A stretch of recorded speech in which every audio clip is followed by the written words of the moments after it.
The days of the workhorse, bell cow running back are basically done at the NFL level. And of course, that causes a ton of headaches on draft day when trying to decide which running backs are the best for our roster. And what makes matters even more difficult is that there are teams out there with multiple running backs that could give us fantasy value. So today's video is all about 2024 backfield battles. What teams have the best backfields to own at the NFL level? Are there any guys that could unseat the current starter? And most importantly, is there an RB2 on a team that is actually a better draft day value than the presumed starter? We're gonna break it all down right now. Yo, what's going on, Headliner Nation? Today's video is sure to be an absolute banger because you are not going to want to miss out on finding out which of these backfields are going to be the best to invest in for 2024. And are there some sleepers out there that are actually a better value at their current ADP than the guy that's actually going to be starting? And if this is the type of information that you feel like is going to help you win a fantasy football league this year, then you need to order our 2024 Fantasy Football Draft Guide right now. The link to order yours right now, which is only $21.99, the best value in the fantasy industry, is right down below in the description. You are not going to want to miss out on all of the information that we've already packed into it and everything yet to come over the rest of the summer. This is truly one of the best values in all of fantasy football for the amount of knowledge that you are getting. And the best part about it is we will continue to do periodic updates up until week 1. So if there's any crazy information that happens over the rest of the offseason, you'll get updates in the draft guide so you're prepared to the best of your ability for draft day. All right, but we need to hop into all the information right now. And the first team that we're going to talk about is the Detroit Lions because they have two running backs that at their current respective ADPs are being drafted higher than any other backfield in fantasy football. Right now over on Underdog, both Detroit Lions running backs are being drafted as top 24 backs. Jahmyr Gibbs right now is currently the RB4. David Montgomery is currently the RB18. And Gibbs will definitely be the most expensive because he's going to have to go either into the first or early second to be on your roster. And both of these guys were darn near even in touches last year. Gibbs had 234 total touches. David Montgomery had 235. They were also separated by only 2 touchdowns and less than 100 rushing yards. Both of these guys were absolutely fantastic, whether you take a look at the volume they received or the efficiency that they ended up having. Because even when you talk about how dynamic these running backs are, yeah, Jahmyr Gibbs probably gets a little bit more credit for that, but both of these guys had 0.22 avoided tackles per attempt last year. And from a receiving point, yeah, Jahmyr Gibbs did have more volume, but from an efficiency standpoint, David Montgomery was actually better. It's clear that the home run capability tied together with how much volume he gets in the passing game makes Jahmyr Gibbs the clear-cut RB1 on this team. And maybe he isn't technically the RB1 on the depth chart. Maybe that will still be David Montgomery, but both of these guys are going to have a place in all fantasy lineups this year. Jahmyr Gibbs absolutely should find himself inside the top 12 running backs. At the very worst, probably a high-end RB2 on a majority of weeks. David Montgomery, his safe space is probably going to be mid to low-end RB2. He's going to have some real nice high upside RB2 statistics throughout the year as well. You want to hit the home run? Go with Jahmyr Gibbs. You want to play it safe? Go with David Montgomery. But heck, at this point, you could draft both of them and have the best of both worlds. Even though these running backs are being drafted after their Lions counterparts, it feels like there's way more discussion this offseason about the Dolphins backfield than the Lions. Right now, Achane is going at RB7 overall, the highest drafted out of the two, while last year's RB2 overall, Raheem Mostert, is being drafted as the RB28. The dude isn't even in an RB2 discussion right now. And it's crazy that there's such a discrepancy in their current ADPs. I mean, when you look at Gibbs and Montgomery, Gibbs is at 4, Montgomery is at 18. But we're talking about the difference between 7 and 28 with the Dolphins. And yeah, Mostert had Achane beat in all the volume last year because Achane played in 4 less games. But Achane, from an efficiency standpoint, was one of the best running backs in all the NFL. Yards per attempt and yards after contact per attempt definitely went in Achane's favor, although Mostert kept things really close and tackles avoided. And it's clear who the primary receiver was in this backfield because even with 4 less games, Achane still had more receiving yards than what Mostert did. And points per snap and points per touch heavily leaned in Achane's favor as well. But this is why it's so difficult for me to invest in this backfield right now. When you take a look at how splits are going to work this season, it's clear that as long as Achane is healthy, he's going to get a lot more touches than what he did last season. But we also know that Achane could end up having issues staying healthy once again. Coming out of the draft, he was extremely undersized, and there was a lot of questions about how he would hold up against NFL hits for an entire season. And last year brought all of those doubts up to the top. And now we've got Raheem Mostert, who is a great value this season, but he's not getting any younger. And he's never had healthy seasons like he's had the last couple of years in Miami. So is that going to keep up? Achane, I just can't draft him at RB7 overall. I just can't do it. But Mostert is my RB3. I could absolutely be all in on him once again, as long as you have a high upside option behind him to flex if he gets hurt. The fact that the Pittsburgh Steelers brought in Arthur Smith, who ran through the AFC South with Derrick Henry as the offensive coordinator there, rightfully so has people excited about the backfield in Pittsburgh. But what do we expect from a guy who mismanaged Bijan Robinson last year? Right now, both of these guys are fringe RB2s. Najee Harris is being taken as the RB21, while Jaylen Warren is being taken as the RB25. But is Jaylen Warren the better value here a few spots after Najee Harris?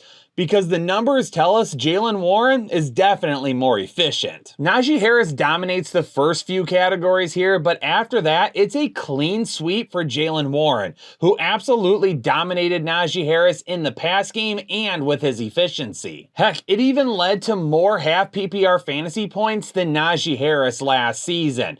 Jaylen Warren, to me, is definitely the running back to own. He's more explosive, he's better with the little amount of touches he got last season, and he's definitely a guy that helps more in the passing game. Najee Harris just is not the same the last couple of years. In his rookie year, he wasn't that bad in terms of the overall volume that he got, but he definitely has not been very good with his efficiency since entering the league. And seeing as how you can get Jaylen Warren just a few spots after Najee Harris, me personally, I would rather draft Jaylen Warren as my RB3 and have a more solidified RB2 than drafting Najee Harris as my RB2 and then deciding to skip on Jaylen Warren after that. But it really comes down to, what do you want more? Do you want the guy that's going to get more volume? Then you would invest in Najee Harris. Do you want the higher upside play, though, that gives you a little bit better value? Then that would be Jaylen Warren. For the Seattle Seahawks, we have a pretty large ADP gap when it comes to whether or not we draft Kenneth Walker or we invest in Zach Charbonnet. And last year, after Zach Charbonnet was drafted, a lot of people talked about him potentially taking quite a few snaps away from Kenneth Walker. But taking snaps away from Kenneth Walker was never the question last year. The question was whether or not Kenneth Walker could stay healthy. That's really been his biggest issue so far. And yeah, Kenneth Walker did play in one less game, but he basically dominated all of the categories over Zach Charbonnet. Charbonnet did barely squeak past Kenneth Walker when we talk about his yards per touch and his yards after contact per attempt. But then after that, it's lights out and it's all Kenneth Walker. From a volume standpoint, he was much better. From a receiving standpoint, he was still better. And from an efficiency standpoint, tackles avoided per attempt absolutely puts Zach Charbonnet to rest there. But then he was substantially better in his efficiency in the passing game as well. Now, Zach Charbonnet did bring things a little bit closer when you take a look at points per touch. But overall, Kenneth Walker to me is the absolute no-nonsense draft pick in this backfield. It's just whether or not you want to deal with the potential injuries that we've seen from Walker over his first 2 years. For me personally, it's hard for me to give up on Kenneth Walker because when you take a look at all of the underlying number, all the efficiency stats, he could absolutely break out in a huge way. He's got a lot of weapons around him to take the pressure off. We know Seattle loves to run the football. Kenneth Walker to me is absolutely a guy that if he gives you 17 full games, he should be easily inside the top 12, while Zach Charbonnet really is a change of pace back that may only be fantasy viable if given the opportunity that Walker goes down. Let's dive into the New England backfield because you have Ramondre Stevenson, who's returning from injury, and right before that injury was really picking up, plus signed to a new deal this offseason, going up against Antonio Gibson, who was brought in free agency. And these guys could complement each other. But does that end up being a bad thing? And right now, Ramondre Stevenson is being drafted as the RB20.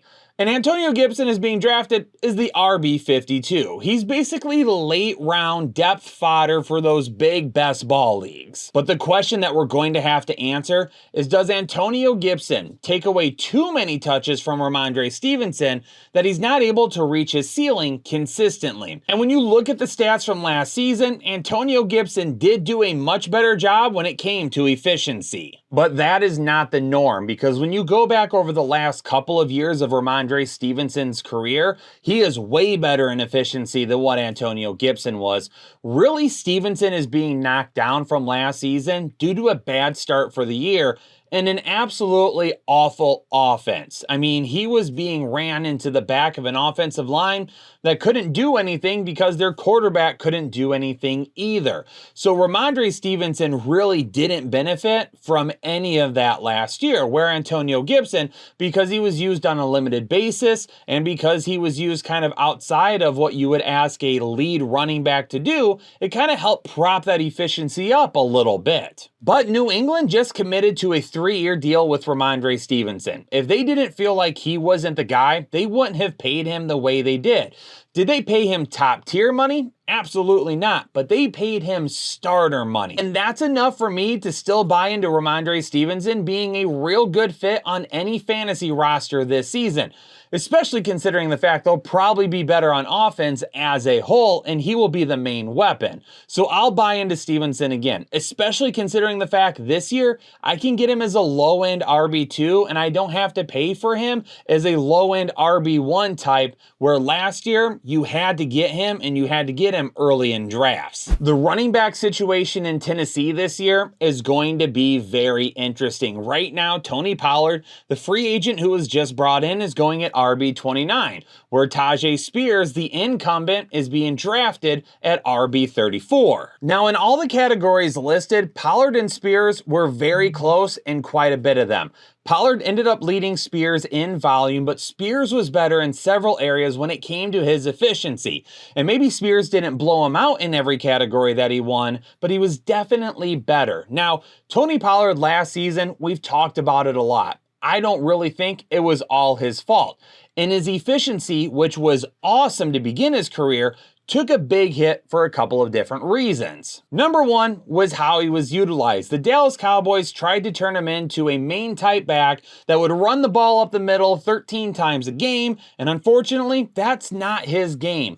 Get him the ball in space. Tony Pollard is a better complementary back when he's not being focused as the main bruiser and can do a lot of different things in the passing game and getting him outside the tackles into open space.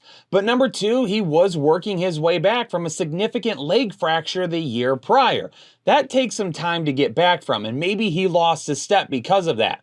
Going into 2024, Tony Pollard has a lot to show me, and I honestly don't think his leash is going to be that long. We could be looking at a true 50-50 split with this backfield, or at least maybe a 60-40 split with Tony Pollard leading the way.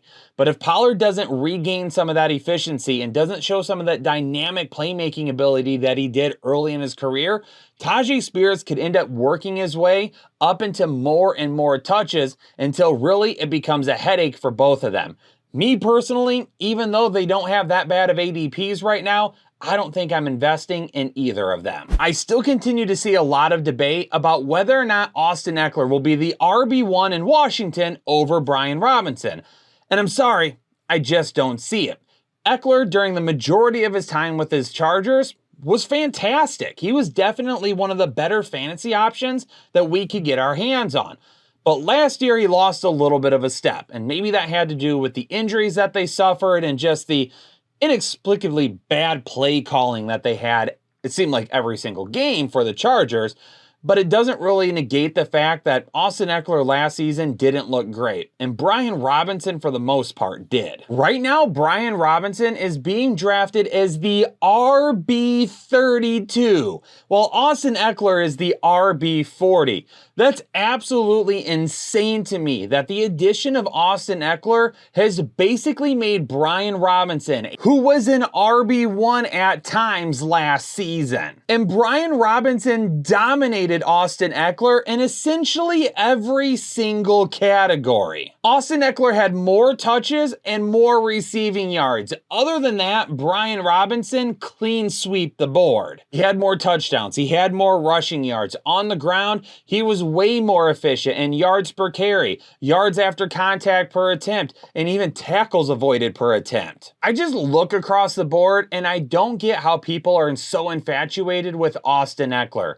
At some point, we have to realize that running backs will have a good stretch of their career at times, but more times than not, it ends a lot quicker than we would like. And we have a situation in Washington where one of these backs is younger and was definitely much better in almost all conceivable metrics from last season.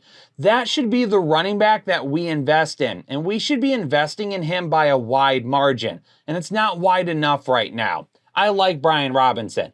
He's basically going to be free this year. You can get him as your RB3 right now. Heck, if you draft RB heavy, you might get him as your RB4. Austin Ekeler is going to have a place on this team, and he's going to have a place in this offense, but it certainly will not come at the expense of Brian Robinson.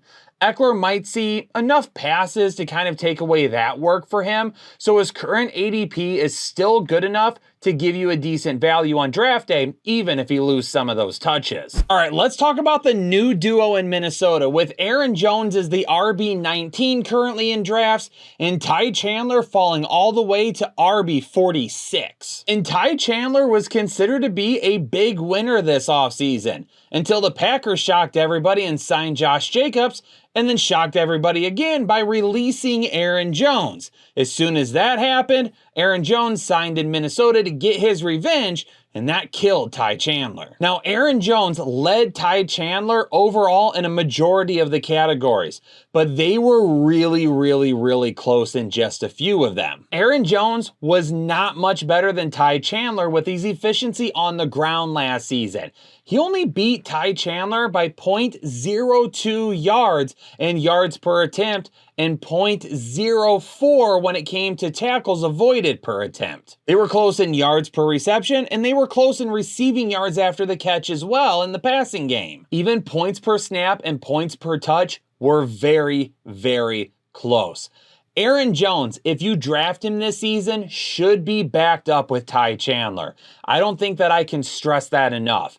Now, you might not have nearly enough room on your roster to do that. And I know people make arguments all the time about drafting your own handcuffs, but we've seen it with Aaron Jones. He gets banged up. And because of that, more than likely, he will miss some time this season. And when he does, Ty Chandler could give you very real production. And if that happens, then it's just an easy swap for you and you don't end up losing anything. But if Ty Chandler makes it out of your drafts, he needs to be starred right away because he could end up being one of the biggest waiver wire additions that we see all year. It seems like everybody this offseason wants to get themselves a slice of Zamir White. After a few good weeks to end the 2023 season, people are on board with him being one of the big breakout candidates for 2024. But I'll be honest with you, I haven't seen anything yet that excites me. Right now, Zamir White is the RB23, but the guy that Las Vegas signed to back him up, Alexander Mattison, is going off the board as RB67. And I feel like we should probably be paying a little bit more attention to Alexander Mattison than what we are right now. Because Zamir White and Alexander Mattison are pretty darn even across the board. Now, Alexander Mattison does take the cake when it comes to the volume portion of things because he played more last season. Zamir White really didn't do anything until the final 4 weeks of the season. So because of that, Alexander Mattison is going to take all of those volume categories. But still, with that being said, for the efficiency part of it, Zamir White and Alexander Mattison were still pretty darn close across the board. I mean, when you look at yards per attempt, yards after contact, yards per reception, receiving yards after the catch, in all of those areas, these guys were really close,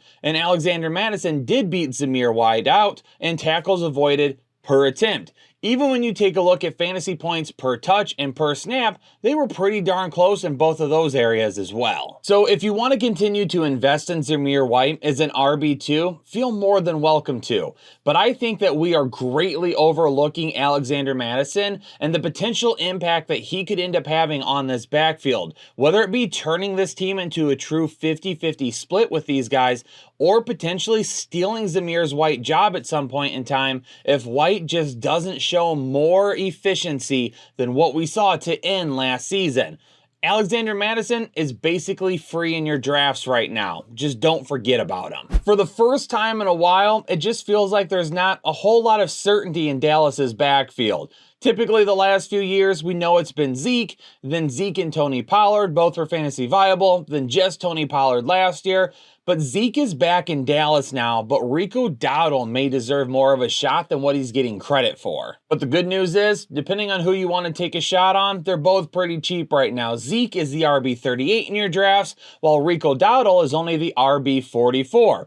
Either of these guys, it doesn't matter who you want to take a shot on because when you draft them later on, they're not going to kill your team. And Rico Dowdle absolutely puts Zeke to shame in terms of the efficiency categories as well. Now, Zeke played in New England last year, and that was tough for everybody.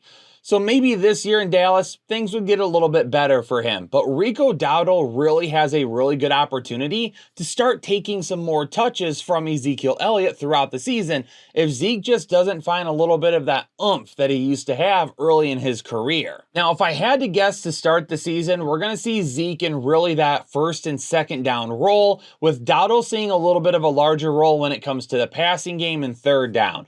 As the season wears on, that could definitely end up changing. But really, it could go one way or another. And when you take a look at what Zeke is going for right now at his ADP, you're going to draft a guy that you hope just gets a majority of the volume, that could end up being a flex player, or just a guy that you toss in your lineup on a weekly basis. If you take Rico Dowdle at his ADP, you're hoping that he gets enough pass catching work that he could also end up being a flex option and maybe more of like a PPR type league. That, or you hold on to him for a majority of the year. Hopefully he takes over for Zeke Elliott at some point in time, or if Zeke goes down with an injury, he gets a shot as a starter, and then at that point, you've got yourself a guy that could become an RB2. The last backfield we're going to talk about, the Cincinnati Bengals, and for the first time in a long time, there's not an incumbent starter. Joe Mixon gone, Zach Moss in as the starter, but don't forget about Chase Brown because he's going to be looking to get more touches this year. And right now, Zach Moss is the RB26 in your draft, so he's going outside of the top 24 and really being looked at as an RB3. I think that's smart. If he were any higher, it'd be really difficult. Chase Brown is an RB37, though, could end up being a little bit of a better value. I mean, it's absolutely clear that Zach Moss really outdid Chase Brown in terms of volume last season.